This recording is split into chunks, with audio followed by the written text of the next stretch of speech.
Hello everyone, welcome to electrical engineering skills. आज के session में हम लोग SSC JE previous year question paper को एनालाइज करने वाले हैं। जो 14 नवंबर 2022 को जो पेपर हुआ था गाइस, ठीक है, मैंने आपको ऑलरेडी बताया 14 को, 15 को और 16 को जिस तरीके से 3 शिफ्ट में अलग अलग पेपर हुआ था गाइस, 3 दिन अलग अलग पेपर हुआ था, उसको हम लोग कंप्लीटली एनालाइज करने वाले हैं। ये हमारा पार्ट बी रहने वाला है गाइस। अगर आपने पार्ट ए नहीं देखा होगा तो उसको भी आप जाके देख सकते हो। उसकी लिंक जो है आपको डिस्क्रिप्शन बॉक्स में प्रोवाइड करके रखी है मैंने, ठीक है। 2021 का भी हमने कंप्लीट पेपर शिफ्ट 1 और शिफ्ट 2 का जो 200 क्वेश्चन के साथ में हमने डिटेल में एनालिसिस करके रखा है। उसकी भी अगर आपको लिंक चाहिए होगी तो वो भी आपको मिल जाएगी, ठीक है।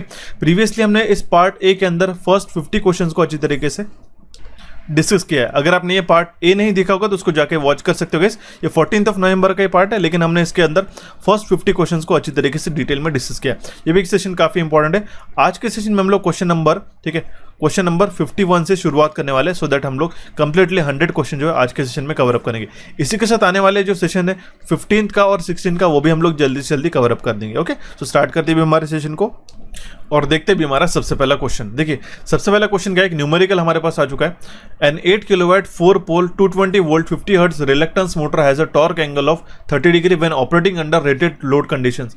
Calculate the load torque. हमें लोड टॉर्क कैलकुलेट करने के लिए पूछा गया। देखिए, लोड टॉर्क किसके लिए, किस तरीके से कैलकुलेट करते हैं।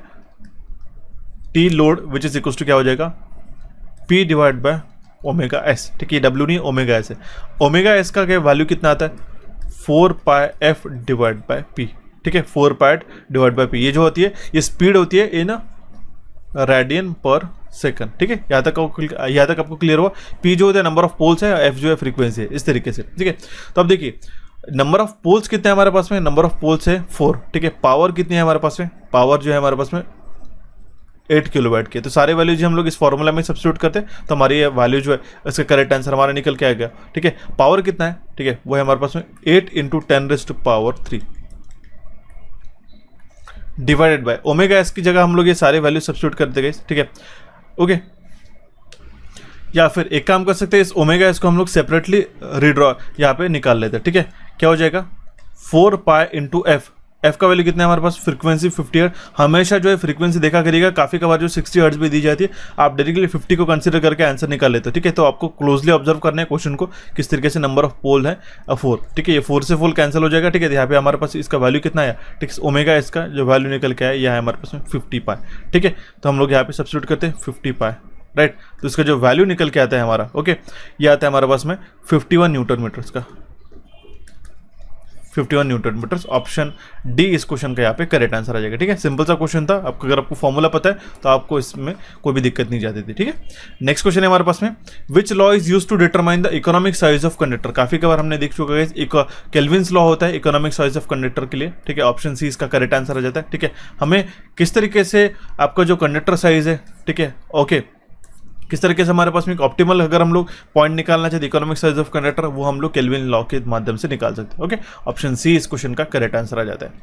नेक्स्ट क्वेश्चन इज, एक ओवर एक्साइटेड सिंक्रोनस मोटर किसके लिए यूज की जाती है। एक ओवर एक्साइटेड सिंक्रोनस मोटर, ठीक है, वो रिएक्टिव पावर को जनरेट करने के लिए इस्तेमाल की जाती है। अगर एक over excited synchronous motor no load पे रन हो रही होगी तो समझ जाइएगा कि वो as a power factor correction device करके भी यूज किया जाता है, ओके। ऑप्शन ए इस क्वेश्चन का करेक्ट आंसर आ जाता है। नेक्स्ट क्वेश्चन है, अकॉर्डिंग टू द BIS, ठीक है, BIS के अकॉर्डिंगली जो पैनल बोर्ड और मीटर बोर्ड है उसको कितने हाइट पे रखना चाहिए। देखिए, सेम क्वेश्चन मैंने आपको हमारे यूटिलाइजेशन के या फिर हमारा एस्टिमेशन एंड कॉस्टिंग के ऊपर जो सेशन लिया था इलेक्ट्रिकल वायरिंग वगैरह, उसके अंदर हमने कवर कराया था। आई रूल के तहत ये भी इंक्लूड होता है। ध्यान में रखिएगा, BIS के अकॉर्डिंगली जो पैनल बोर्ड और मीटर बोर्ड रहते हैं वो एक हाइट 1.5 मीटर से होनी चाहिए, ठीक है। मतलब कि अगर आपका एक ग्राउंड है, ठीक है,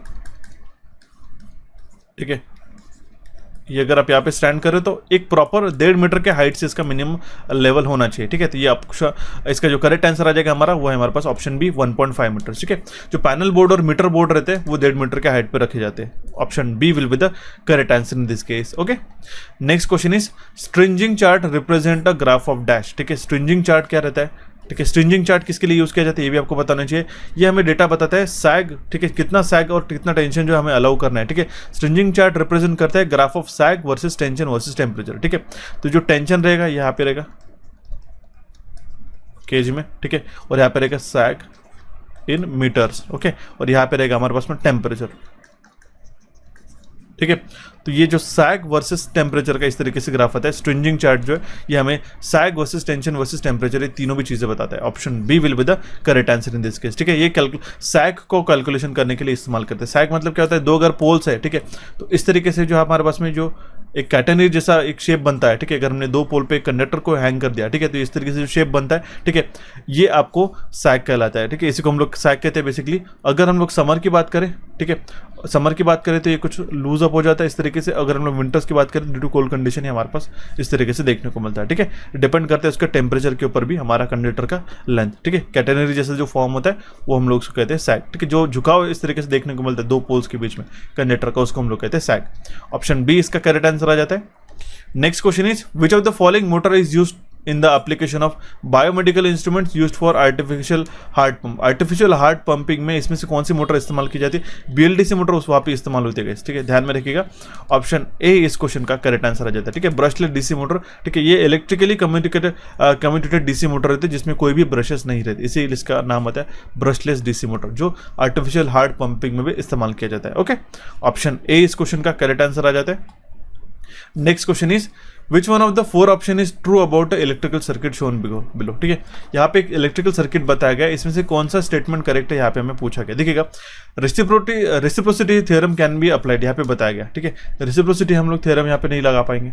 नेक्स्ट है हमारे पास में superposition theorem can be applied because it contains the current source. नहीं, ये भी स्टेटमेंट गलत हो जाएगा। ओके, देखिए गाइस, जो सुपरपोजिशन थ्योरम के हमारे पास में कुछ लिमिटेशंस होते हैं कि वो जो है वो नॉन लीनियर एलिमेंट जैसे कि बीजेटी हो गया, यहाँ पे डायोड है, ठीक है, उसके लिए अप्लीकेबल नहीं रहता। सुपरपोजिशन के थ्योरम कैन बी अप्लाइड बताया गया, ये भी हमारा इनवैलिड ही रहेगा। ठीक है, लेकिन यहाँ पे क्या बताया गया, superposition theorem can not be applied because it contains diode. ये स्टेटमेंट हमारा करेक्ट हो जाएगा। ठीक है, तो ध्यान में रखिएगा, ऑप्शन डी इसका करेक्ट आंसर रहेगा। एक अगर आपको स्टेटमेंट पता है, ठीक है, लिमिटेशंस पता है सुपरपोजिशन थ्योरम की, तो आप इसको काफी अच्छी तरीके से निकाल सकते थे। और ये भी बात आपको ध्यान में रखना रहता है कि जो सुपरपोजिशन थ्योरम है उसको सिर्फ हम लोग वोल्टेज और करंट कैलकुलेट करने के लिए इस्तेमाल करते हैं। ठीक है, वो हम लोग पावर कैलकुलेशन के लिए सुपरपोजिशन थ्योरम का इस्तेमाल नहीं करते। ठीक है, ऑप्शन डी इसका करेक्ट आंसर आ जाता है। बढ़ते अभी हमारा नेक्स्ट क्वेश्चन की ओर। क्वेश्चन क्या है हमारे पास में, दो इलेक्ट्रिक लैम्प्स है जिसमें फिलामेंट है सेम मेटल के, ठीक है, और सेम थिकनेस है उसकी। एक जो है 100 वाट का और दूसरा है 500 वाट का, तो उस केस में क्या कंडीशन होगी। ठीक है, इसमें पूछा गया कि 500 वाट का जो लैम्प है उसकी फिलामेंट है जो है वो लॉन्ग लेंथ की रहेगी, 100 वाट की फिलामेंट है वो शॉर्ट लॉन्ग लेंथ की रहेगी, 100 की फिलामेंट जो है शॉर्ट लेंथ की रहेगी, या फिर 100 और 500 वाट का जो लैम्प फिलामेंट है उसकी सेम लेंथ रहेगी। देखिए, ध्यान में रखिएगा। ठीक है, इसका करेक्ट आंसर आ जाएगा ऑप्शन बी। जो 100 वाट की लैम्प फिलामेंट है उसकी लॉन्ग रहेंगी लेंथ। ठीक है, क्यों मैं आपको बता दूं, P is equal to V square divide by R, ये फॉर्मूला ध्यान में रख लीजिएगा पावर ड्रॉप का। अब देखिए रेजिस्टेंस क्या होता है, R is equal to rho L by A. Correct. अब मुझे बताइएगा, अगर इस एक्सप्रेशन में अगर हम लोग वैल्यू सब्स्टिट्यूट करते हैं, जब पावर का फॉर्मूला होगा P will be equal to, ठीक है, आर के बगैर हम लोग वैल्यू सब्स्टिट्यूट करते हैं, ये क्या होगा, V square A divide by rho L. ठीक है, ये हमारा नया फॉर्मूला बन जाएगा। इस एक्सप्रेशन से हम लोग पता कर सकते हैं कि सेम मेटल के लिए सेम थिकनेस है, तो जो पावर है, ठीक है, ये जो पावर है ये इनवर्सली प्रोपोर्शनल है उसके लेंथ से। ठीक है, power is inversely proportional to the length. ठीक है, मतलब अगर हमारा पावर हाई है, ठीक है, तो हमारी लेंथ कम होगी, लेकिन पावर हमारा कम है तो हमारी लेंथ ज्यादा होगी। Option B will be the correct answer in this case. Okay, so बढ़ते हुए हमारे नेक्स्ट क्वेश्चन की ओर। क्वेश्चन क्या है हमारे पास में, क्वेश्चन है 59। The maximum demand is generally dash the connected load. ठीक है, ध्यान में रखिएगा, जो मैक्सिमम डिमांड रहता है हमेशा वो हमेशा जो है वो कम रहता है as compare to the connected load. क्योंकि कनेक्टेड लोड जो है, कनेक्टेड लोड मतलब क्या होता है, एक घर में मान लो सब 3 AC है, ठीक है, ओके, मान लो काफ़ी सारे लाइट्स है, ठीक है, इस तरीके से कनेक्टेड लोड है। लेकिन हम लोग एट ए टाइम सभी चीज़ें शुरू करते क्या, नहीं।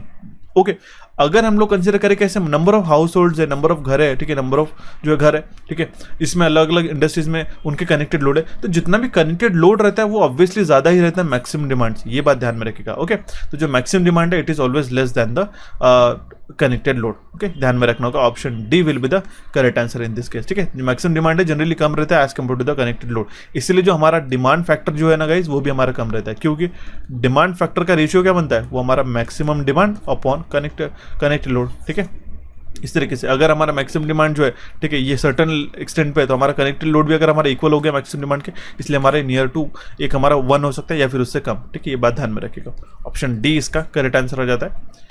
Next question is, if there is a no same voltage ratio while conducting parallel operation of 3 phase transformer then it produces. ठीक है, यहाँ पे पूछा गया है कि अगर कोई भी यहाँ पे जो वोल्टेज रेशियो सेम नहीं है, ठीक है। अगर हम लोग पैरेलल ऑपरेशन करते 3 फेज ट्रांसफार्मर का, उसके कारण क्या है, सर्कुलेटिंग करंट जो है प्रोड्यूस हो सकते हैं, ठीक है। काफी सिंपल सा क्वेश्चन है। कुछ नेसेसरी कंडीशंस होती है पैरेलल ऑपरेशन ऑफ ट्रांसफार्मर की, वो आपको अच्छी तरीके से पता होना जरूरी है। Okay, option D will be the correct answer in this case, right.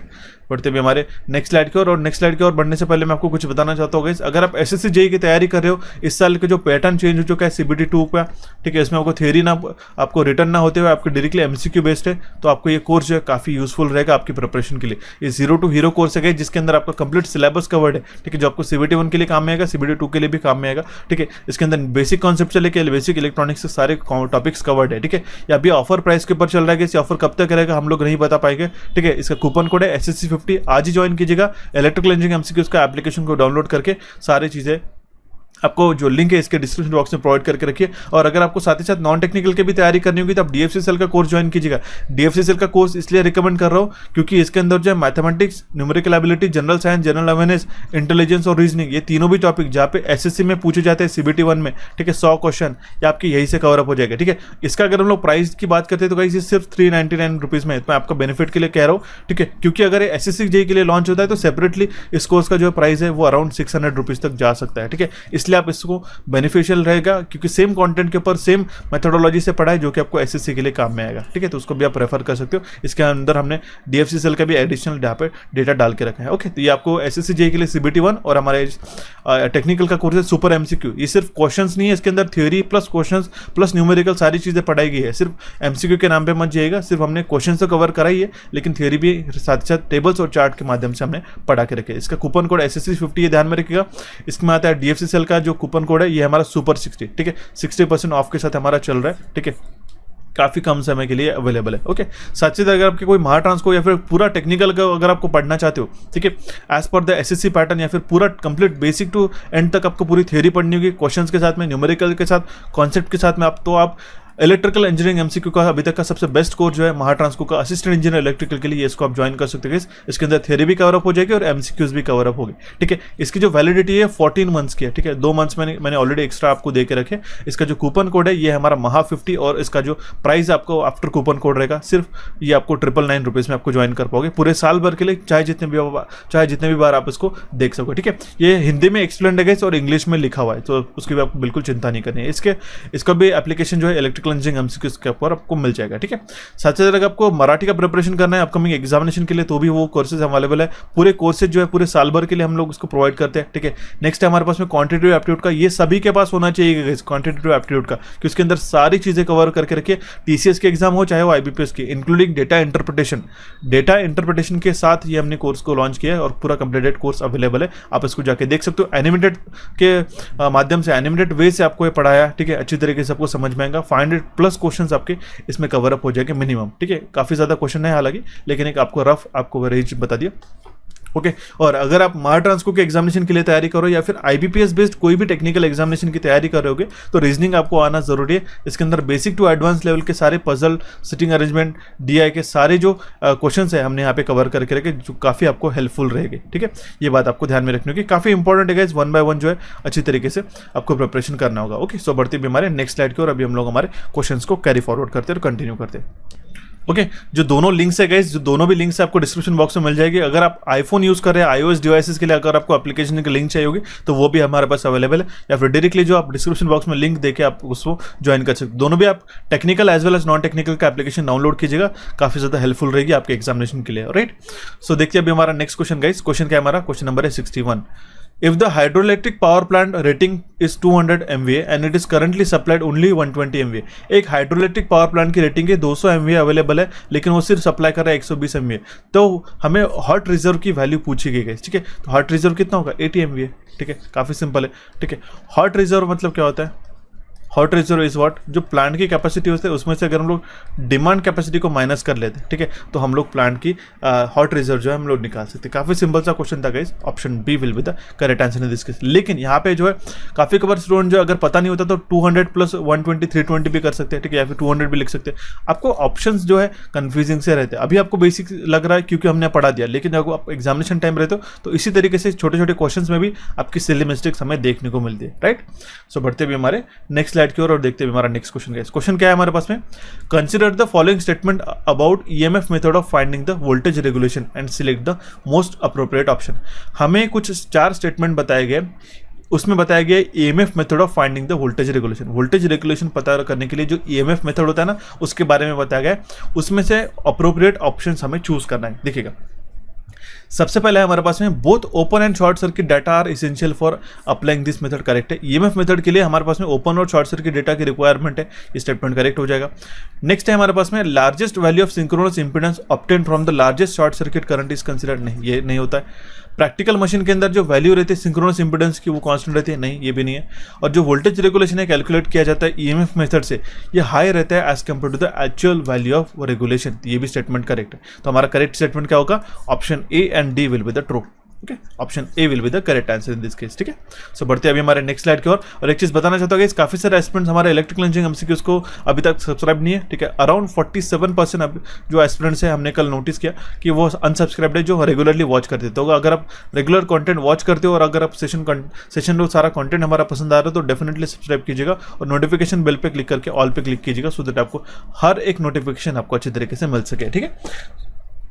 सो देखते हैं हमारा नेक्स्ट क्वेश्चन क्या है, एक अल्टरनेटिंग वोल्टेज है V is equal to 100 sine 200 sine 100t। तो इसमें एम्पलीट्यूड और फ्रीक्वेंसी निकालनी, काफी सिंपल सा क्वेश्चन है और हमने बेसिक से ही कवर करा है। एक स्टैंडर्ड इक्वेशन क्या होता है वोल्टेज का, वो होता है V of t which equal to Vm sine of omega T. तो जो ओमेगा का जो वैल्यू होता है वो है 100, ठीक है। और यहाँ पे जो 200 का वैल्यू रहता है हम लोग कंपेयर करेंगे तो ये हमारा 200, ठीक है। Vm का वैल्यू है 200, मैक्सिमम वोल्टेज जो है, ठीक है, या फिर हम लोग कहेंगे पीक वोल्टेज जो है वो है हमारे पास में 200, ओमेगा का वैल्यू कितना आ जाएगा 100, ठीक है। 100t नहीं, सिर्फ 100, ओके।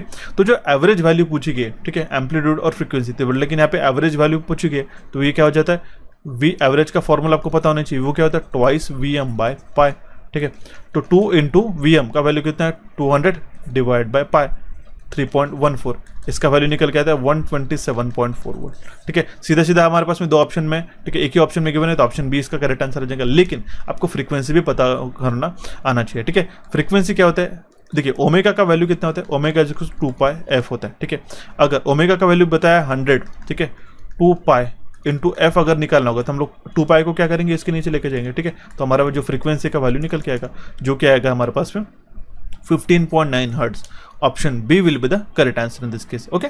सो बढ़ते हुए हमारे नेक्स्ट स्लाइड की ओर और देखते हुए हमारा next question, primary distribution is carried out by. Primary distribution किसके द्वारा किया जाता है, तो प्राइमरी डिस्ट्रीब्यूशन 3 फेज और 3 वायर के द्वारा किया जाता है। प्राइमरी डिस्ट्रीब्यूशन की बात करते हैं, सेकेंडरी डिस्ट्रीब्यूशन की बात करते हो तो 3 फेज 4 वायर उसका करेक्ट आंसर हो सकता था, ठीक है। काफी कबार जो है एस्पिरेंट इस तरीके से छोटे छोटे मिस्टेक्स करके आ जाते हैं, okay. Option D will be the correct answer in this case, okay. जो प्राइमरी डिस्ट्रीब्यूशन होता है उसका वोल्टेज लेवल भी तो आपको पता होना चाहिए, वो होता है 11 वोल्ट या फिर 6.6 किलो वोल्ट, ये आपको ध्यान में रखना होगा। सेकेंडरी डिस्ट्रीब्यूशन की बात करें तो 440 वोल्ट या फिर 230 वोल्ट पे हमारा सेकेंडरी डिस्ट्रीब्यूशन होता है, जहाँ पे 3 फेज 4 वायर सिस्टम का इस्तेमाल किया जाता है। 4th वायर कौन सा रहता है, न्यूट्रल वाला वायर रहता है, ठीक है। 3 फेजेस रहते हैं आर वाई और बी, ठीक है, आर वाई और बी 3 फेजेस रहते हैं और एक हमारा न्यूट्रल रहता है, जिससे हम लोग एक फेज और न्यूट्रल लेके सिंगल हाउस होल्ड सप्लाई के लिए, जहाँ पे सिंगल फेज का इस्तेमाल किया जाता है वहाँ पे हम लोग सप्लाई प्रोवाइड करते हैं, ठीक है। Option D will be the correct answer in this case, ठीक है। सो बढ़ते भी हमारे नेक्स्ट क्वेश्चन की ओर गाइस। नेक्स्ट क्वेश्चन हम लोग देख लेते हैं क्या है, the annual load duration curve is a straight line from 20 megawatt to 6 megawatt, find the load factor. ऐसा ही क्वेश्चन मैंने अभी हमारे कोर्सेज के अंदर भी कवर करा है गाइस, सेम काफी इंपॉर्टेंट है, ध्यान में देखिएगा, ठीक है। एक annual load factor duration curve है, हम लोग उसको प्लॉट कर लेते हैं। किस तरीके से, एक स्ट्रेट लाइन है फ्रॉम 20 मेगावाट टू 6 मेगावाट, ठीक है, 20 से 6 तक अगर हम लोग इस तरीके से रिप्रेजेंट करना चाहे, ठीक है। हालांकि अगर हम लोग प्रोपोर्शनेट की बात करें तो ये 10 है, अगर मान लो ये 20 है तो यहाँ पे अराउंड 6 आएगा, कुछ इस तरीके से, राइट। पे हम लोग इसको और एक्सटेंड कर लेते हैं लाइक दिस, ठीक है। यहाँ पे कितना है 20 मेगावाट है, ओके। और यहाँ पे हम लोग इधर मार्कअप कर लेते हैं कि यहाँ पे 6 मेगावाट, ओके। यहाँ पे कितना है 6 मेगावाट, राइट। तो ये होता है हमारे पास में पावर, ये होता है हमारे पास में यहाँ पे टाइम, राइट। अब आपको क्या पूछा गया, हमें क्या पूछा गया, लोड फैक्टर किस लोड फैक्टर फाइंड आउट करना है। लोड फैक्टर का सबसे पहले तो फॉर्मूला पता होना चाहिए, वो क्या होता है, average demand upon maximum demand, average demand upon maximum demand, okay. तो जो एवरेज डिमांड रहती है ये हम लोग किस तरीके से निकालते हैं, ये रहता है area under the curve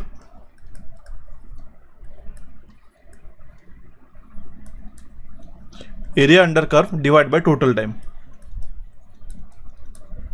okay, divide by total time. तो हम लोग इसको सॉल्व करते हैं, इसको फर्दर सॉल्व करते हैं। तो ये यहाँ पे कितना आ जाएगा 6 इंटू, देखिए एवरेज डिमांड हम लोग निकालेंगे तो कितना आ जाएगा 6 इंटू 8760, ठीक है 6, ये जो 6 है। टोटल टाइम हम लोग यहाँ पे कैलकुलेट करते हैं पूरे साल के लिए एनम, ठीक है, या फिर हम लोग 8760, ठीक है, इसको कैलकुलेट करते हैं। टोटल हमारा ओवर द ईयर पूरा कितने, एक साल में कितने घंटे रहते हैं, वो 8760 आवर्स रहते हैं, ओके। प्लस क्या हो जाएगा हमारे पास में 1/2 इंटू 8760 इंटू, अभी हम लोग क्या करेंगे 20 - 60, यहाँ तक के तो जो रीजन है अभी हमने कवर अप कर लिया, ठीक है, यहाँ तक के तो हमने रीजन कवर अप कर लिया, ओके। अभी ये क्या हो जाएगा, ये रहेगा हमारे पास में ट्रायंगल, ठीक है, ये जो लाइन है इस तरीके से जुड़ी रहेंगी गाइस, ठीक है, ये समझिएगा, ओके, पूरा स्ट्रेट लाइन है, ये इस तरीके से कर्व है, ओके। यहाँ तक अगर आपने कवर कर लिया तो यहाँ पे बचा हुआ क्या रहेगा, ओके, यहाँ तक अगर आपने कवर कर लिया तो ये जो ऊपर वाला पोर्शन है ये क्या है हमारे पास में ट्रायंगल है, ठीक है, ये ट्रायंगल है। तो हम लोग इसलिए क्या किया 1/2 इंटू 8760 इंटू 14 करना पड़ेगा, क्यों, क्योंकि यहाँ से यहाँ तक के तो 6 है ना, ठीक है, तो यहाँ से बचा हुआ जो रहेगा हमारे पास में ऊपर का पोर्शन है यहाँ से यहाँ तक का, वो कितना रहेगा हमारे पास में 14, ठीक है, ये 14 रहेगा, ठीक है, और ये रहेगा हमारे पास में 87, ठीक है, 8760। एरिया ऑफ ट्रायंगल किस तरीके से निकलते हैं, half height into base divide by हम लोग करेंगे 8760, राइट। इसका कंप्लीटली रिजोल्यूशन करने के लिए हम लोग क्या करेंगे गाइस, देखिएगा, ये देखिए इसको सॉल्व करना भी काफ़ी आसान है। 8760 यहाँ से कॉमन निकाल सकते हैं, 6 + 1/2 इंटू 14 यहाँ पे हम लोग लिख लिया, यहाँ पे आ जाएगा 8760 पूरा ये कट हो जाता है, यहाँ पे 2 1 = 2, 2 7 = 14, ठीक है, 7 और 6 यहाँ पे कितना आ जाएगा 13, ठीक है, यहाँ पे कितना आ जाएगा 13 मेगावाट। ये क्या आया हमारा, ये आया हमारा एवरेज डिमांड, ठीक है, ठीक है, यह है हमारा एवरेज डिमांड, राइट। यहाँ तक हमने निकाल लिया। अब हमें लोड फैक्टर निकाल, लोड फैक्टर काफ़ी सिंपल है, अगर एरिया यहाँ पे हमारे ये आ गया, एवरेज डिमांड आ चुका है ऊपर का, तो मैक्सिमम डिमांड भी हमारे पास में बताई गई है।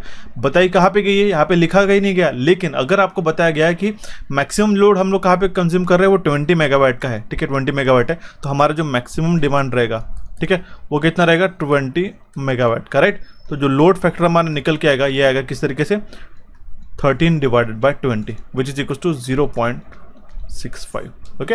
Option C will be the correct answer in this case. इस तरीके से आपको क्वेश्चन सॉल्व करना रहता। One of the important question है guys economics of power generation का, डेफिनेटली इसको अटेम्प्ट कीजिएगा, ठीक है।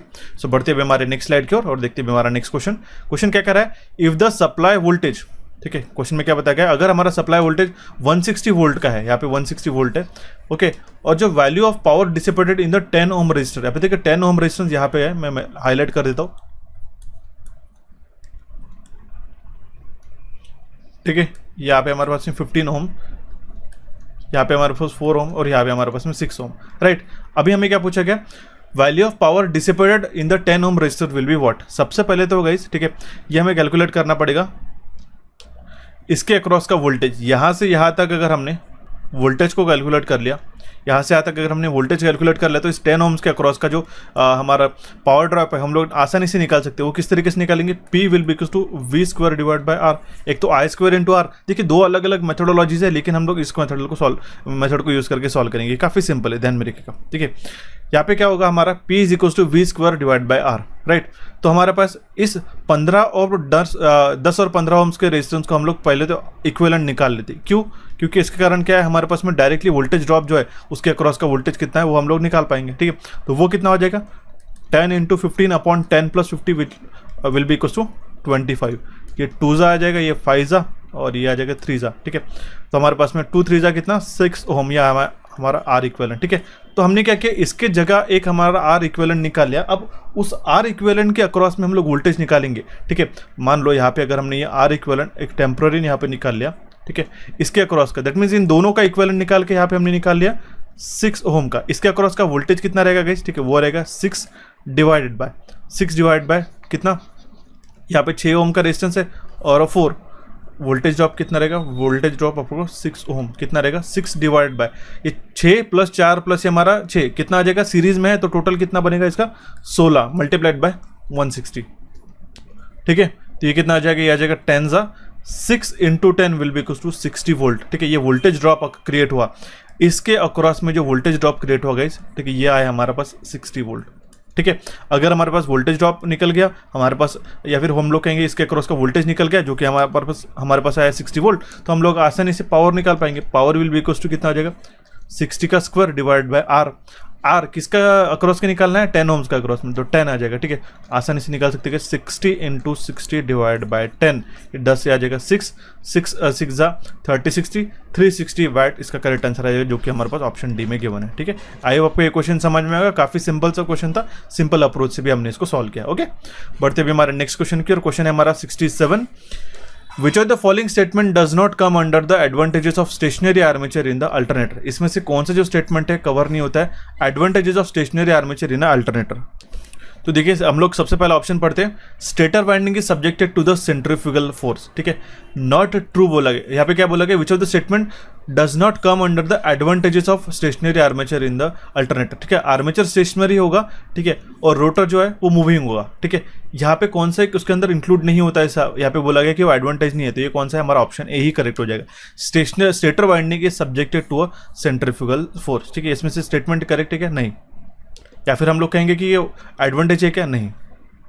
देखिए जनरली क्या होता है कि स्टेटर और रोटर साइड में, ठीक है, तो जो रोटर साइड जनरली मूविंग रहता है, स्टेटर जो है हमारा स्टेशनरी रहता है। ओके, बेसिकली जो हमारा ये रहता है फंडामेंटल रहता है कि जहाँ पे हमारे पास में हाई वोल्टेज वाइंडिंग्स वगैरह है, ठीक है, उसको हम लोग स्टेशनरी रखे सो दैट उसके ऊपर कम इफेक्ट आ सके स्टेशनरी का। हालांकि इसमें कम्युटेशन के प्रॉब्लम वगैरह भी रहते हैं, हमें ब्रशेस से उतना करंट कैचअप करने के लिए काफ़ी ज़्यादा स्पार्किंग का सामना करना पड़ता है। ठीक है, इसलिए हम लोग जनरली यही बेसिक मेथोडोलॉजी करते हैं। ठीक है, दो तरीके से कर सकते हैं, हम लोग कह सकते हैं कि जो स्टेटर का वाइंडिंग है रोटर पे लेके और रोटर का स्टेटर पे, या फिर स्टेटर का रोटर पे या रोटर का स्टेटर पे, इस तरीके से वाइस वर्सा हम लोग कर सकते हैं, लेकिन हम लोग बेसिक स्टैंडर्ड मेथोडोलॉजी से जाते हैं।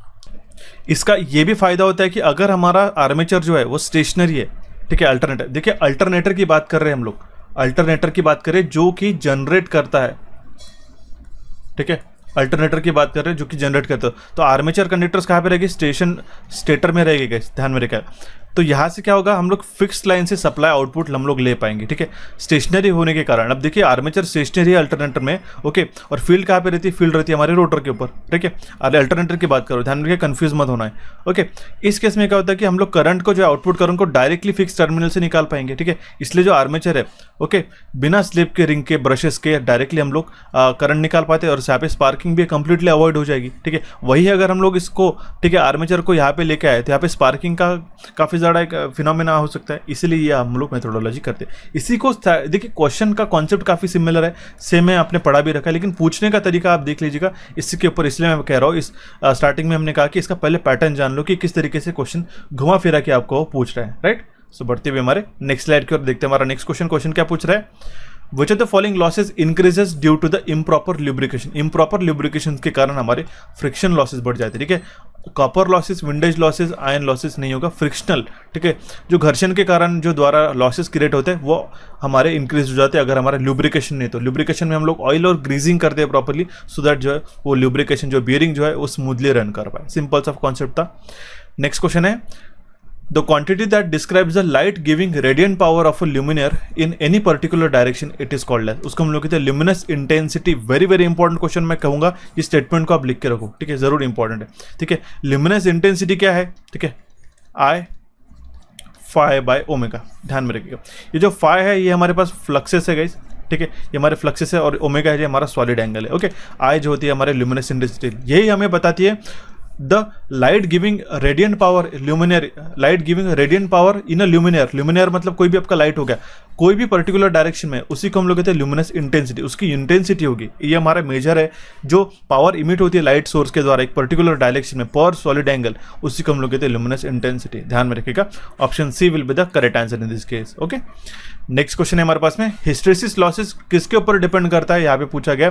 तो हिस्टेरिसिस लॉसेस है फ्रीक्वेंसी जो रहती है मैग्नेटिक रिवर्सल की, उसके ऊपर डिपेंड करता है। ठीक है, frequency of the magnetic reversal. अगर हम लोग हिस्टेरिसिस लॉस की बात करें, जो आपको हिस्टेरिसिस का, और अगर आपको पता होगा एयर का किस तरीके से होता है, एयर का जो straight line passing through the origin होता है, ठीक है, straight line passing through the origin, अगर हम लोग air as a core use करें, अगर हम लोग particularly soft hard magnetic material इस्तेमाल करेंगे तो ये हमारा इस तरीके से कर्व जो है BH कर्व फॉर्म होता है। इसका कंप्लीटली सेपरेट सेशन अवेलेबल है, सारे वीडियोस को एक बार गो थ्रू जरूर कीजिएगा। हमने ऑलरेडी काफ़ी सारी चीज़ें पढ़ा के रखी है, आपको काफ़ी सारा ये जो हिस्टेरिसिस लॉस किस तरीके से होता है करके एक सेशन मिल जाएगा, वहाँ पे आपको 10-15 मिनट में सारी चीज़ें समझ जाएंगी, ठीक है। तो देखिए जो फ्रीक्वेंसी रहती है मैग्नेटिक रिवर्सल की, अगर हम लोग हिस्टेरिसिस लॉसेस की पावर लॉस के बारे में बात करें तो PH इज इक्वल्स टू क्या होता है, KH into F multiplied by BM to the power X, ठीक है। ये जो X रहता है ये रहता है स्टीनमेट्स हिस्टेरिसिस कोएफिशिएंट, ठीक है। इसका स्पेलिंग क्या होता है, STEIN, स्टीनमेट्स कोएफिशिएंट कहते हैं, स्टीनमेट्स हिस्टेरिसिस कोएफिशिएंट हम लोग इसको कहते हैं, ठीक है। F जो होता है फ्रीक्वेंसी होगी और BM जो होगा हमारी फ्लक्स डेंसिटी होगी, मैक्सिमम फ्लक्स डेंसिटी, ध्यान में रखिएगा। ये डिपेंड करता है मैग्नेटिक फ्लक्स रिवर्सल, ये फ्रीक्वेंसी जो रहती है मैग्नेटिक रिवर्सल की, उसके ऊपर डिपेंड करता है हिस्टेरिसिस लॉस। ऑप्शन बी इसका करेक्ट आंसर आ जाएगा, ओके। सो देखते हैं हमारा next question. A coil of inductance L Henry is connected in parallel with R ohm resistance, ठीक है। एक कॉइल है हमारे पास में जिसके जो है एक रेजिस्टेंस R ओम्स का, उसके पैरेलल में कनेक्ट करके रखिए, ठीक है। तो जो करंट फ्लो हो रहा है रेजिस्टेंस में से वो है हमारे पास में IR, और जो इंडक्टेंस में से करंट फ्लो हो रहा है वो है हमारा IL। तो करंट कितना ड्रॉ हो रहा है सप्लाई से, ये हमें पूछा गया। काफ़ी सिंपल सा है गाइस, ये हम लोग निकालते हैं, I will be equals to under root of IR square plus IL square. Simple है, option B will be the correct answer in this case, okay. बढ़ते भी हमारे नेक्स्ट क्वेश्चन की ओर। If the distance between two parallel current carrying conductor is tripled, अगर दो parallel carrying conductor के बीच का जो डिस्टेंस है 3 गुना कर दिया जाए तो जो मैग्नीट्यूड रहेगा फोर्स उनके बीच का वो कितना रहेगा, वो 1/3 हो जाएगा। क्यों? क्योंकि मैं बताता हूँ, अगर ये दो करंट कैरिंग कंडक्टर्स है, ये फर्स्ट हो गया है, सेकंड हो गया, ठीक है। इसमें से करंट जा रहा है I1, इसमें से करंट जा रहा है हमारा I2, ठीक है। ये जो फोर्स है इन दोनों के बीच का, ठीक है, ये किस तरीके से दिया जाता है guys, F12 will be equals to mu upon 2 pi multiplied by I1 into I2 divided by D। तो इनके बीच का जो डिस्टेंस है, ठीक है, इनके बीच का डिस्टेंस है इसके इन्वर्सली प्रोपोर्शनल रहता है। अगर मान लो यहाँ पे जो डिस्टेंस है, ठीक है, ये बढ़ा दिया जाए 3 गुना, ठीक है, तो ये हमारा फोर्स जो है वो एक तिहाई घट जाएगा, 1/3 रिड्यूस हो जाएगा, ठीक है। Option A will be the correct answer in this case. क्यों? क्योंकि जो F है ये इन्वर्सली प्रोपोर्शनल है डिस्टेंस बिटवीन देम, ठीक है, distance between them. Option A will be the correct answer in this case, okay. बढ़ते हुए हमारा नेक्स्ट क्वेश्चन की ओर। क्वेश्चन है 73। In a dynamically induced EMF the stationary part and rotating part are dash respectively. Dynamically induced EMF में जो stationary part और rotating part जो है वो मैग्नेटिक फील्ड है और कंडक्टर रिस्पेक्टिवली, ध्यान में रखिएगा। Option A B will be the correct answer in this case. Stationary part is magnetic field and rotating part are the conductor, ठीक है। डायनेमिकली इंड्यूस्ड EMF में देखिए किस तरीके से बेहतरीन ये कॉन्सेप्ट को जो है आपको क्वेश्चन फ्रेम करके पूछा जा रहा है, इस तरीके से ध्यान में रखिएगा। स्टैटिकली इंड्यूस्ड EMF का एग्जांपल की अभी बात की जाती है तो आपको एग्जांपल पता होना चाहिए, वो क्या होता है, हमारा ट्रांसफार्मर गाइस, ठीक है। डायनेमिकली इंड्यूस्ड EMF किस में काम होता है, किसका काम में आता है, वो जनरेटर में आता है, ठीक है। ऑप्शन बी इसका करेक्ट आंसर आ जाता है। Next question is, according to the Lenz's law, which of the following are parameters and cause of effect respectively, ठीक है। Lenz's law के accordingly इसमें से कौन सा एक पैरामीटर है कॉज एंड इफेक्ट के रिस्पेक्टिवली, मतलब देखिए change in flux and induced EMF, इसका स्टेटमेंट आपको ध्यान में रखना होगा। ये स्टेटमेंट क्या बताता है, जो चेंज होता है फ्लक्सेस में और इंड्यूस्ड EMF, ये दो पैरामीटर है कॉज एंड इफेक्ट के लेंजेस लॉ के द्वारा, ठीक है। लेंजेस लॉ हमें क्या बताते हैं, the direction of induced EMF is such that it opposes the cause that produces, मतलब कि जो डायरेक्शन रहती है EMF इंड्यूस की वो इस तरीके से रहती है, वो अपोज करता है किसको, जिसने उसको प्रोड्यूस किया, ये ध्यान में रखिएगा, okay. That means cause that is producing is the change of flux, ठीक है। जो कॉज है, जो कारण है, ठीक है, जो प्रोड्यूस कर रहा है वो हमारा चेंज ऑफ फ्लक्स, करेक्ट। तो ये आप ध्यान में रखिएगा। इसमें क्या बताया गया, which of the following are the parameter of cause and effect respectively. तो change of flux is the cause और इफेक्ट क्या हो गया, देखिए इसका कारण चेंज ऑफ फ्लक्स है और परिणाम क्या है, परिणाम है इंड्यूस्ड EMF, ओके, इस तरीके से। इसलिए आपको ध्यान में रखना होगा EMF इंड्यूस क्या होता है हमारे मशीन में, E is equal to -N dφ/dt, ये ध्यान में रखना होगा, okay. Option D will be the correct answer in this case. So बढ़ते भी हमारे नेक्स्ट क्वेश्चन की ओर गाइस। क्वेश्चन नंबर है 25। एक कॉइल है जिसमें 200 टर्न्स है, ठीक है, इसमें कितना EMF इंड्यूस हो रहा है हमें पूछा गया अगर हमारे फ्लक्स चेंज होते हैं 1 मिलीवेबर से 2 मिलीवेबर में 0.1 सेकंड के अंदर। सिंपल है गाइस, dφ/dt हमारे पास बताया गया, ओके। तो देखिए E का वैल्यू किस तरीके से निकालते हैं, E will be equal to N dφ/dt, dt, right. n क्या है हमारे पास, नंबर ऑफ टर्न्स है, नंबर ऑफ टर्न्स है हमारे पास में 200, ठीक है। फ्लक्सेस चेंज हो रहे हैं 1 मिली वेबर से लेकर 2 मिली वेबर के बीच में, ठीक है। तो यहाँ पे किस तरीके से रहेंगे, d/dt का वैल्यू कितना रहेगा 2 - 1, टाइम कितना है 0.1 सेकंड में। तो यहाँ पे इसको हम लोग मिली वेबर है इसलिए 10⁻³ से मल्टीप्लाई करना पड़ेगा, ठीक है। तो हम लोग यहाँ पे ये सेम वैल्यू यहाँ पे सब्स्टिट्यूट कर देते हैं 1/0.1 into 10⁻³ option A will be the correct answer in this case. Okay, यहाँ से गलती से जो पुराने प्रीवियस PYQs के ऑप्शन यहाँ पे आ चुके थे 1 2 3 4, ध्यान में रखिएगा 2 वोल्ट इसका करेक्ट आंसर आ जाएगा, ठीक है। 2 volt will be the correct answer in this case. Okay, so बढ़ते हुए हमारे नेक्स्ट क्वेश्चन की ओर। The EMF is induced only when there is a dash, ठीक है। EMF कब इंड्यूस होता है, जब वहाँ पे एक तो मैग्नेटिक फ्लक्स लिंक होती है कॉइल के साथ में चेंज होती है, या फिर जो मूविंग कंडक्टर लिंक होता है मैग्नेटिक फ्लक्स के साथ में, ठीक है। एक तो मैग्नेटिक फ्लक्स चेंज होना चाहिए कंडक्टर के साथ में, कॉइल के साथ में, या फिर जो मूविंग कंडक्टर है वो लिंक होने चाहिए मैग्नेटिक फ्लक्सेस के साथ में, ठीक है। तब जाके हमारे पास में EMF इलेक्ट्रोमोटिव फोर्स जो है इंड्यूस्ड होता है। ऑप्शन सी इसका करेक्ट आंसर आ जाता है। Next question is the rectifier efficiency of a half wave rectifier is dash of the input power to the rectifier is 150 watt and output power is 50 watt, ठीक है। देखिए क्या पूछा गया, रेक्टिफायर efficiency, ठीक है, वो क्या है हमारे पास में P out divide by P in multiplied by 100। Okay, तो देखिए P out कितना है हमारे पास में 50 है, ठीक है, और P in कितना है हमारे पास में, वो है हमारे पास में 150, ओके, इंटू 100। इसका एफिशिएंसी कितना आ जाएगा 33.33%। Okay, option D will be the correct answer in this case. Okay, rectifier efficiency पूछी गई थी हाफ वेव रेक्टिफायर के, सीधा सीधा option D will be the correct answer in this case, ठीक है। नेक्स्ट क्वेश्चन है, कैलकुलेट हमें करना है इंडक्टेंस ऑफ अ कॉइल जो इंड्यूस कर रहा है 150 वोल्ट, जब उसमें से करंट चेंज हो रहा है 3 एम्पियर पर सेकंड इस रेट के हिसाब से। तो जो हमारा इंडक्टेंस के अंदर जो EMF इंड्यूस होता है या फिर वोल्टेज जो इंड्यूस होता है वो रहता है VL इज इक्वल टू, ठीक है, VL equal to L di/dt, right. तो ठीक है, di/dt करंट कितना चेंज हो रहा है 3 एम्पियर पर सेकंड से, L का वैल्यू कितना है हमारे पास में, ठीक है, यही तो हमें निकालना है, कैलकुलेट द इंडक्टेंस। लेकिन वोल्टेज बताया गया है 150 will be equals to L into di/dt कितना है हमारे पास में 3 एम्पियर पर सेकंड,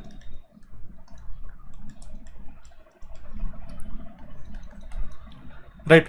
तो L को हम लोग निकाल पाएंगे, L विल बी कितना हो जाएगा 150 divide by 3 which is 50। Okay, option B will be the correct answer in this case. आपको सीधा सीधा अगर आपको ये कॉन्सेप्ट भी पता है ना गाइस, तो डायरेक्ट आप बिना पेन पेपर के भी इसको सॉल्व कर सकते हो। 150 divide by 3 50 Henry will be the correct answer in this case. इस तरीके से क्विकली आप गो थ्रू कर सकते हो। ओके, नेक्स्ट क्वेश्चन की ओर बढ़ते हैं।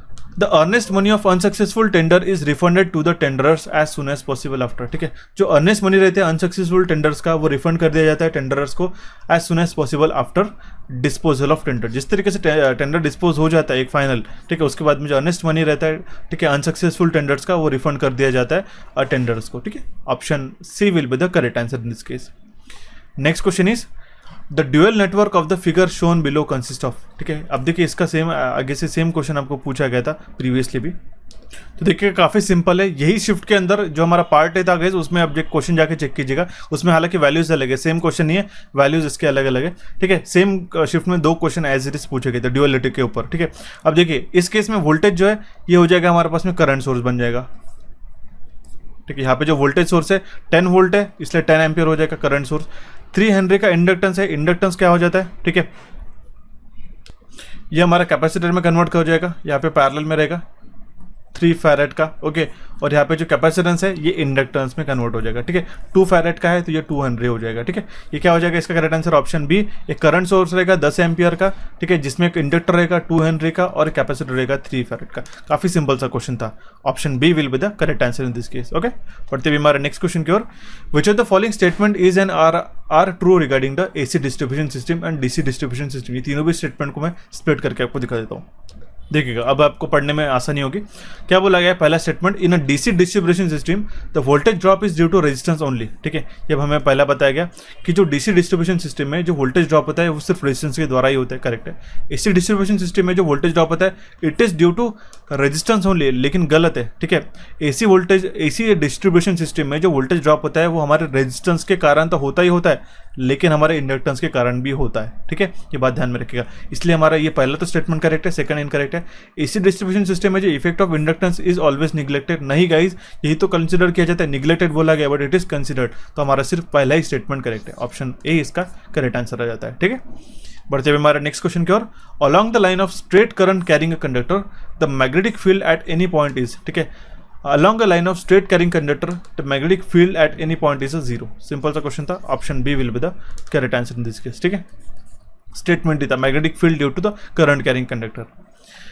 Next question is which of the following statement is correct about the phase sequence of the three phase supply. ठीक है, अब देखिए फेज सीक्वेंस के बारे में बताया गया, सिंपल है, it is the order in which the voltages in the individual phases attains there peak value. ये ध्यान में रखिएगा, ये जो स्टेटमेंट है ये तीनों भी गलत हो जाएगी। क्यों मैं बता रहा हूँ, ठीक है, कि तीनों भी फेजेस में क्या होता है कि किस तरीके से जो मैक्सिमम वैल्यू जो है वो अचीव कर लेते हैं। ठीक है, ये हमें बताता है। ये क्या है, ये ऐसा ऑर्डर है। फेज सीक्वेंस मतलब क्या है, थ्री फेज सप्लाई का ऐसा ऑर्डर है कि जब मान लो आर फेज हो गया, वाई फेज हो गया, बी फेज हो गया, एक पर्टिकुलर इंस्टेंट के बाद में वो हमारी उसकी जो मैक्सिमम वैल्यू है इंडिविजुअल फेज जो है अटेन करते हैं पीक वैल्यू में। ये रहता है इसका करेक्ट स्टेटमेंट, ऑप्शन डी इसका करेक्ट आंसर आ जाएगा। काफी फंडामेंटल पेपर पूछा गया था, कैसे आप समझ जाइएगा। ठीक है, आपके कॉन्सेप्ट के ऊपर ये क्वेश्चन है, ऐसे रिपीटेटिव क्वेश्चन नहीं पूछे गए थे। ठीक है, बढ़ते हुए हमारे नेक्स्ट क्वेश्चन की ओर। क्वेश्चन है 84, इम्पिडेंस है J is equal to Z is equal to 3 + J4, तो हमें वैल्यू ऑफ एडमिटेंस पूछा गया है।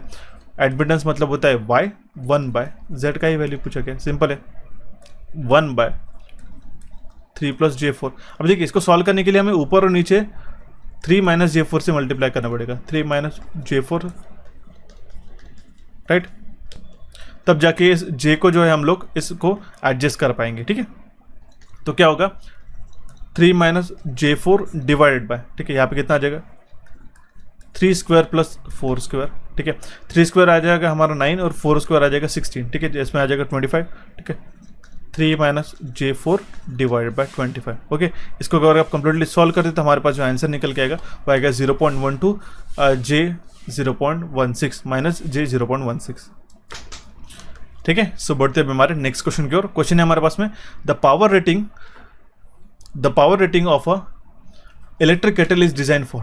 जो पावर रेटिंग रहती है इलेक्ट्रिक केटल की, 2 से 3 किलोवाट की रहती है। सिंपल है, ऑप्शन ए इसका करेक्ट आंसर आ जाता है। ठीक है, 4 से 5 किलोवाट तो बहुत ज़्यादा हो गया, 3 से 4 भी नहीं है, 1 to 2 किलोवाट इसका करेक्ट आंसर आ जाएगा। ठीक है, 2 to 3 किलोवाट इसका करेक्ट आंसर आ जाएगा। ठीक है, 1 to 2 भी नहीं, ठीक है, 3 to 4 नहीं है, 4 to 5 भी नहीं।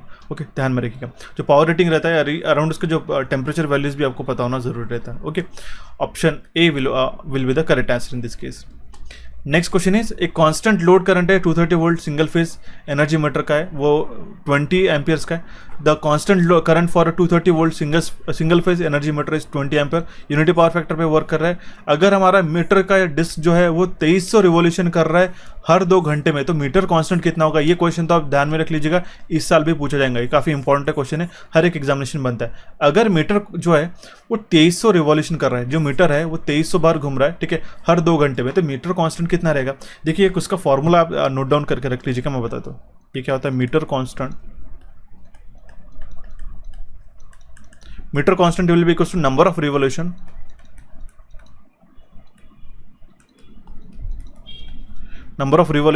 in 1 hour divided by number of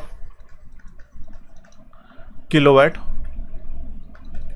in 1 hour। ठीक है, तो देखिए number of revolution in 1 hour divide by number of kilowatt in 1 hour. Okay, आप आसानी से निकाल सकते हैं, नंबर ऑफ किलोवाट भी आप निकाल सकते हैं ना गाइस। ठीक है, अब देखिए यहाँ पे वोल्टेज है 230 वोल्ट का, करंट है 20 एम्पियर का, पावर फैक्टर है यूनिटी। ओके, तो पावर कितना आ जाएगा हमारे पास में, 230 into 20 into 1 which is equals to 4.6 kilowatt. ये तो हमारा पावर निकल के आ गया। अब देखिए 2 घंटे में 2300 रिवोल्यूशन कर रहे हैं, तो 1 आवर में कितना करेगा, 2300 डिवाइडेड बाय 2।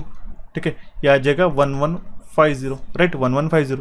तो मीटर कांस्टेंट कितना आएगा, कितना रिवोल्यूशन 1 घंटे में कर रहा है, 1150 डिवाइड बाय कितने किलोवाट 1 आवर में कंज्यूम कर रहा है, वो कंज्यूम कर रहा है 4.6। ठीक है, इसका करेक्ट आंसर अगर आप निकालोगे तो आपका जो आ जाएगा आंसर 250 रिवॉल्यूशंस पर किलोवाट आवर।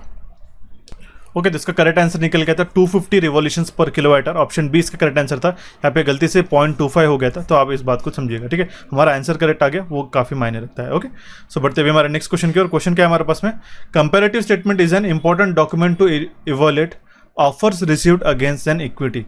ठीक है, inquiry, right. Comparative statement is an important document to evaluate offers received against an inquiry. Option A इसका करेक्ट आंसर आ जाएगा। स्टेटमेंट ही था as it is comparative statement का यहाँ पे पूछा गया था, ठीक है। कंपैरेटिव स्टेटमेंट का ही डेफिनेशन आपको एज ए क्वेश्चन करके पूछ लिया था, ओके। बढ़ते हुए हमारे नेक्स्ट क्वेश्चन की ओर। Question number 88, superposition theorem is applicable for the calculation of. Superposition theorem जो है एप्लीकेबल है वोल्टेज करंट बट पावर के लिए नहीं। सेम जैसे मैंने आपको थोड़ी देर पहले किया बताया, वोल्टेज और करंट के लिए एप्लीकेबल है but it is not applicable for power. Option B will be the correct answer in this case, okay. Next question is the power factor is high in which of the following test in a transformer. जो power factor रहता है वो high रहता है, इसमें से कौन से टेस्ट के लिए रहता है पावर फैक्टर हाई? वो शॉर्ट सर्किट टेस्ट के लिए ही। Option C will be the correct answer in this case. क्यों? क्योंकि जो है लो वोल्टेज वाइंडिंग जो है यहाँ पे हमारी शॉर्ट सर्किट रेट रहती है, जो पावर फैक्टर हमारा हाई रहेगा या फिर हमारा यूनिटी इन नेचर रहेगा, okay. Option C will be the correct answer. Open circuit mark करके मत आना, गलत आंसर हो जाएगा, okay. Next question is which of the following statement is true about the parallel RLC circuit. Parallel RLC circuit के बारे में इसमें से कौन सा स्टेटमेंट करेक्ट है, ये मैं पूछा गया। तो ध्यान में रखिएगा, जो हमारा इंडक्टिव ससेप्टेंस रहता है वो नेगेटिव वैल्यू का रहता है, okay. Option C will be the correct answer in this case. अब देखिए ससेप्टेंस और ये क्या चीज़ें होती है मैं आपको देता हूँ, ठीक है। y इज इक्वल टू कहते हैं G plus B plus minus B, ठीक है। y क्या होता है? ये होता है हमारे पास में एडमिटेंस, g होता है कंडक्टेंस, और जो b रहता है ये रहता है हमारा ससेप्टेंस। अगर हमारे पास में bl है तो ये रहेगा हमारे पास में इंडक्टिव ससेप्टेंस, रिएक्टिव ससेप्टेंस हम लोग कहेंगे, या फिर bc है तो हम लोग कहेंगे उसको कैपेसिटिव ससेप्टेंस, ओके। तो जो इंडक्टिव ससेप्टेंस रहता है, ठीक है, वो हमारा नेगेटिव रहता है, नेगेटिव वैल्यू का पैरेलल आरएलसी सर्किट के अंदर, okay. Option C will be the correct answer in this case. So बढ़ते हुए हमारे नेक्स्ट क्वेश्चन की और। Question number 91, a short transmission line length is, ठीक है। शॉर्ट ट्रांसमिशन लाइन लेंथ के जो मैंने टेबल बताया था उसकी लेंथ कितना रहता है? अप टू 80 किलोमीटर तक, ठीक है। 80 किलोमीटर तक रहता है। 80 to 250 का रहा तो मीडियम का रहता है, और 250 के ऊपर का जो भी लाइन है तो वो लॉन्ग ट्रांसमिशन लाइन में कवर्ड होता है। Option D will be the correct answer in this case, okay. Next question is creep adjustment in a single phase energy meter are done bye.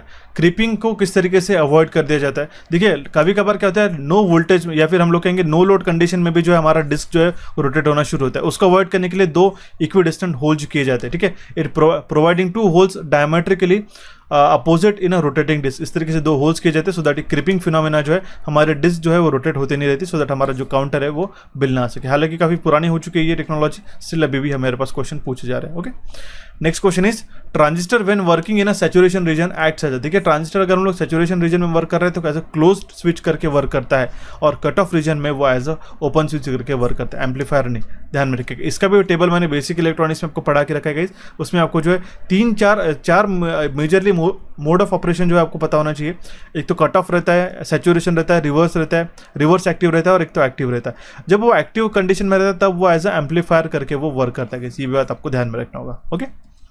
Next question is in the diode VI characteristics the resistance of the circuit is dash if the slope is drawn between voltage 100 to 200 volt and corresponding current is 5 ampere to 20 ampere, okay। अगर हम लोग slope की बात करते हैं तो जो change है डेल इन वोल्टेज का, ठीक है, तो हमारा 200 माइनस 100 कितना आ रहा है?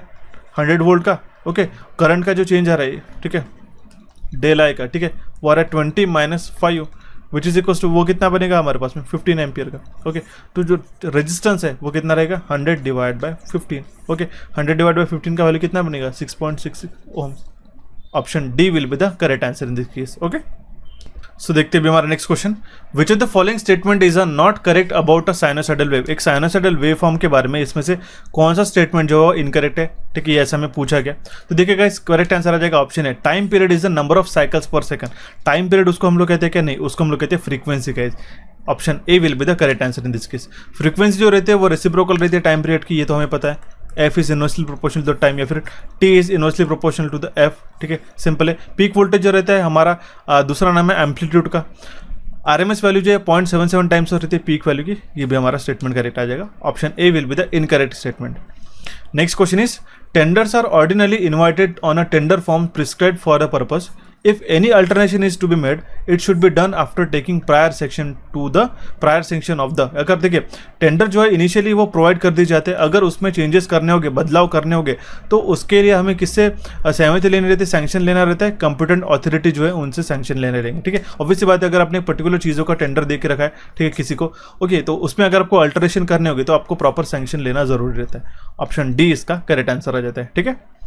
Next question is the centre tap full wave rectifier efficiency is dash, ठीक है, सेंटर टैप की जो फुल वेव रेक्टिफायर एफिशिएंसी वो कितनी है, वो 81.2%। Option D will be the correct answer in this case. Basic electronics से 3 से 4 क्वेश्चन अभी हमें देखने को मिले रिसेंटली, उसकी तरफ फोकस जरूर कीजिएगा। Okay, next question is corona loss in DC transmission supplies, ठीक है, कोरोना लॉस जो होता है डीसी ट्रांसमिशन लाइन वो कम रहता है as compare to the AC. Zero मत मार करके ना गाइस, ठीक है, option D will be the correct answer in this case. Important है, ध्यान में रखिएगा, ठीक है, ये कम रहता है, ठीक है, सिग्निफिकेंटली, जीरो नहीं हम लोग कह सकते। Okay, next question is BH curve जो है उसको हम लोग क्या कहते हैं, बीएच कर्व को हम लोग मैग्नेटाइजेशन कर्व कहते हैं, ठीक है, बीएच कर्व को जो है हम लोग मैग्नेटाइजेशन कर्व कहते हैं, ठीक है, बीएच कर्व सिंपल था, इसलिए मैंने आपको हिस्टेरिसिस लॉस करके जो एक हिस्टेरिसिस लूप क्या होता है उसके बारे में क्या कोहेसिविटी होती है, ठीक है, रिटेंटिविटी क्या होती है, सारी चीज़ें एक्सप्लेनेशन करके रखिए, वो सेशन जाके जरूर चेकआउट कीजिएगा। Option D will be the correct answer in this case. Okay, next and last question of our session, जो इसमें हम लोग 14 तारीख के पूरे 100 क्वेश्चन कवर अप कर लेंगे। क्वेश्चन क्या है, the phenomena of fluorescence in a fluorescent lamp mainly occurs due to the presence of, ठीक है, तो जो फ्लोरेसेंस का फिनोमेना होता है फ्लोरेसेंट लैम्प के अंदर वो किसके कारण होता है, it is mainly due to the presence of phosphorus, phosphorus के कारण ही होता है वो, ठीक है, जो हमारे पास में लाइट दिखाई देता है ना, जो व्हाइटिश कलर का लाइट जो ग्लो हमें दिखाई देता है वो फ्लोरेसेंस हम लोग उसको कहते हैं, ठीक है, फ्लोरेसेंट लैम्प के अंदर, तो वो हमारे फॉस्फोरस के कारण होता है। ऑप्शन डी इसका करेक्ट आंसर आ जाता है, ठीक है। तो ये था हमारा कंप्लीट क्वेश्चन ऑन 100 क्वेश्चन जो भी 2022 में पूछे गए थे एसएससी जेईई के प्रीवियसली, ठीक है। अभी हम लोग 15 का और 16 का भी पेपर को अच्छी तरीके से एनालाइज करेंगे। आज का सेशन कैसा लगा जरूर मुझे कमेंट बॉक्स के माध्यम से फीडबैक दीजिएगा, ठीक है। हमारे चैनल कोचिफाई और इलेक्ट्रिकल इंजीनियरिंग एमसीक्यूज को यहाँ पे आप क्लिक करके सब्सक्राइब कर सकते हैं। रिसेंट सेशन को देखने के लिए यहाँ पे आप क्लिक करके वॉच कीजिएगा। टेलीग्राम चैनल, दोनों भी टेलीग्राम चैनल को जुड़िएगा और हमारे एप्लीकेशन की लिंक आपको डिस्क्रिप्शन बॉक्स में मिल जाएगी, जहाँ पे आप एसएससी और डीएफएसएल के एसएससी के लिए तैयारी करने के लिए आप उसको जरूर ज्वाइन कीजिएगा। कोर्सेज काफी फायदेमंद और यूजफुल रहेंगे आपके आने वाले एग्जामिनेशन को प्रिपेयर करने के लिए। So thank you for watching this session guys, मिलते हैं अभी हमारे नेक्स्ट सेशन में।